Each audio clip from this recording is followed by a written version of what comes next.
এই টিউটোরিয়ালটা দেখলে আপনারা খেয়াল করবেন যে অন্যান্য দিনের তুলনায় কিন্তু এখানে ফিনিশিংটা মোটামুটি খারাপই হয়েছে বা অতটা সুন্দর কাজও হয় নাই। আর স্পেশালি এই কারণেই আমি আজকের এই ভিডিওটা আপলোড করছি।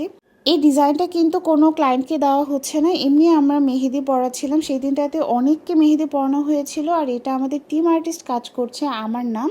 তো সে ওই দিনটাতে অনেকগুলো কাজ করেছিল, যার কারণে এটা শেষ কাজ হিসাবে ওই সময়টাতে অর্ণা আর এনার্জি কাজ করছিল না, কারণ প্রায় 7 থেকে 8 ঘন্টা ও মেহেদি পড়িয়েছিল ওই দিনটাতে, তারপরে আর কি এই কাজটা করছিল, যার কারণে ফিনিশিংটা খারাপ হয়েছে। আর ডিজাইনটাও একদম মন মতো যে আহামরি খুব যত্ন নিয়ে কাজ করে সুন্দর সেটা হয় নাই।